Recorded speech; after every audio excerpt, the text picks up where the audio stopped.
It was a relationship built in a period when Western democracies used to arm a military dictatorship called Pakistan and deny India defensive weapons.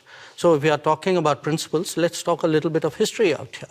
You called Pakistan, your neighbor, the epicenter of terrorism. Well, I did it again today without using the word Pakistan. Let's talk about the war in Ukraine. As you are well aware, the whole world noticed that India, as a very influential country, has never publicly condemned Russia's assault and invasion into a neighboring country. Why is that so? Can you really be neutral in a war for which obviously one side bears all responsibility? Well, look, I think in international relations, you have sometimes very complicated situations. And where we are concerned, we have always taken the position that the way out is for the countries concerned to get back to dialogue and to diplomacy. I'll come to that soon, but is this a complicated situation? Is this really complicated? There's just one big country invading its neighbor. No, look, I can give you many instances of countries who have violated the sovereignty of another country. You know, if I were to ask where Europe stood on a lot of those, I'm afraid I'll get a long silence. So do understand one thing. At the end of the day, we make judgments in foreign policy based on what we think are our long-term interests and what is good for the world. But you and Prime Minister Modi have already said that regularly call on both sides to stop the war and to negotiate. However, can one really urge Ukraine to stop defending itself? After all, there are no Ukrainian tanks in Russia. There are Russian tanks and planes and missiles destroying Ukraine. I think that's a bit of a misrepresentation. I think what we do is to say, get back to dialogue and diplomacy. There was dialogue and diplomacy in the early days of the conflict. So it's not that it didn't happen. So it's not for us to put conditions and to say this country is equal to that country. That's your judgment. But should you urge Russia to stop the war? I think we have been very clear that this conflict is not in anybody's interest, including theirs. But you wouldn't say it more explicitly? I'm a diplomat. It is my job to conduct foreign policy which serves my national interests and which serves what I believe is a long-term pathway towards peace and dialogue. Let's talk about India's interests. India does not take part in Western sanctions against Russia, but has increased its imports from Russia 5 times since the war began. By this, are you not helping Moscow? Are you not financing Russia's war? You know, Europe imported in the same period 6 times the energy which India did.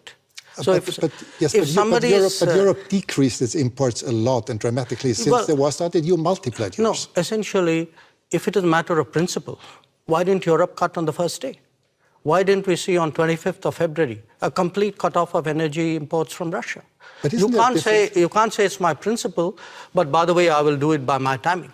Okay, but isn't it the difference between decreasing your imports but still making sure that Europe is not freezing to death in the winter, or just increasing your imports by 5 times? No, Europe has managed to reduce its imports while doing it in a manner in which it is comfortable for Europe.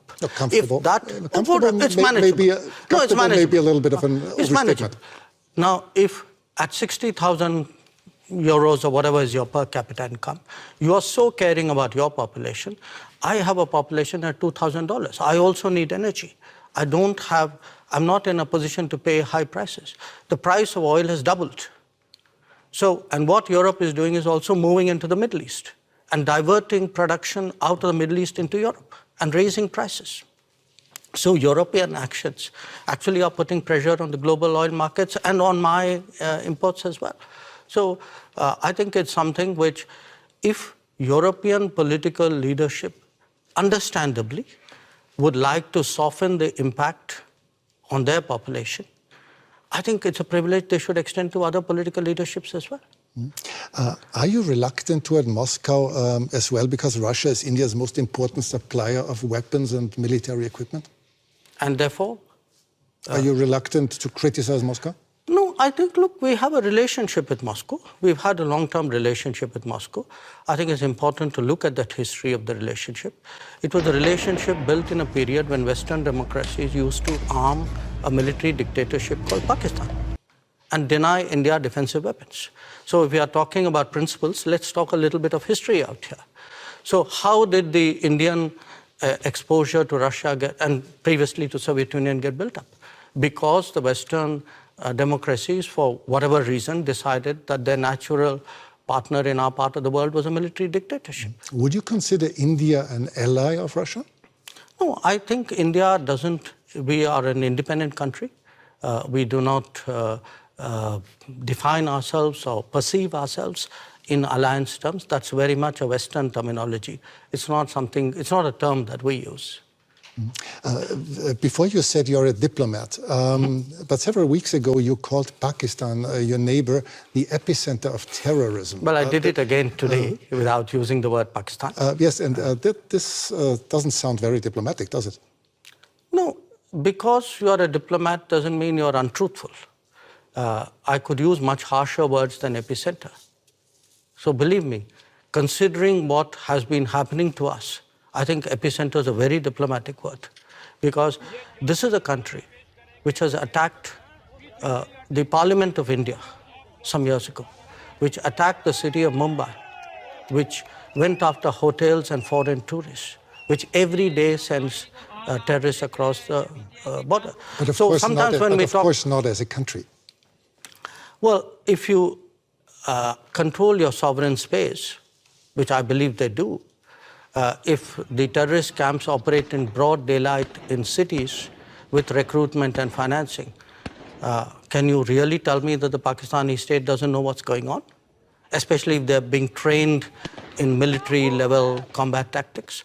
So, you know, when we speak about judgments and principles, why don't I hear sharp European condemnation of these practices which have been going on for multiple decades?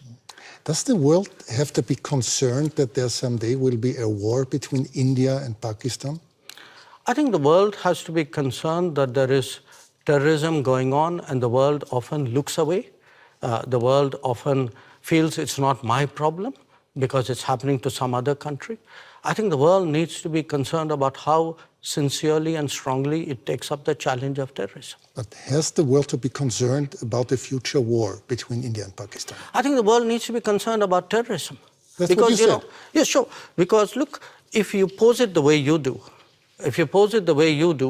that's like giving a free pass to terrorism, saying, you know, let's worry about the next consequence of it. I'm worried about the terrorism. Okay, let's change the subject. You frequently said that India has a very complicated relationship with your neighboring China. Many people around the world are quite concerned that China might, in the near future, intervene militarily in Taiwan. Do you share this concern? I think there's a larger concern which is based on our experiences. The concern is that we had agreements with China not to mass forces in our border areas. And they have not observed those agreements, which is why we have the currently tense situation that we do. We had an agreement not to unilaterally change the line of control, which they have tried to unilaterally do that. So there is, I think, a perception that we have, which derives directly from our experiences. Now, where else the status quo may change or not change, you know, I would hesitate as a foreign minister to predict publicly. I may have my own views and assessments. But I certainly can share my experience, and my experience is that written agreements were not observed, that we have seen levels of military pressure which in our view has no justification. China would say the opposite. They would say that India had not obeyed different agreements, but obviously you see it No, I otherwise. think it's difficult for China to say that for this reason. The record is very clear because today, you know, there's a lot of transparency. You have satellite pictures. If you see who moved the forces to the border areas first, I think the record is very clear. So it's very difficult for China to say what you suggested they could. India will probably overtake China as the world's most populous country within this year. Is this fact of any political significance to India, or is it just a mere statistic? You know, we'll know that when we reach there, won't we? Yeah, because we have never used numbers in that manner. Maybe other countries have. I would still say, to a large extent, it is a statistic, large extent. But you will have a situation where the world's most populous country is not among the permanent members of the Security Council. And what does it say about the state of the UN if that is the case? So it's a kind of both a yes and a no. It's partly a statistic, but I think it's a statistic which means a lot. For several years, you have called for a permanent seat on the Security Council, as have Brazil, as has Japan or Germany. How long will it take, from your point of view, till this reform of the Council will actually become reality? Well, ideally, we'd like it yesterday. Of course. But the problem, I think, is that those who are today enjoying the benefits of permanent membership clearly are not in a hurry to see reform. I think it's a very short-sighted view, in my opinion, because at the end of the day, the credibility of the UN and, frankly, their own interest and effectiveness is at stake. So my sense is it will take some time, hopefully not too much time. I can see a growing body of opinion among UN members who believe that there must be change. It's not just us. You have entire Africa, entire Latin America left out. Developing countries vastly underrepresented. I think the state of the world, this was an organization invented in 1945. It's 2023. And when you would have to guess for a year when this will happen, what would it be? No, I wouldn't guess, because I know the complexities of this process. You know, it's a tough one. I'd be honest with you. It's a tough one, but I don't think because it's a tough one we should give up. On the contrary, I think because it's a tough one, we should actually up the ante, increase the feeling in wide parts of the world that this reform is absolutely essential.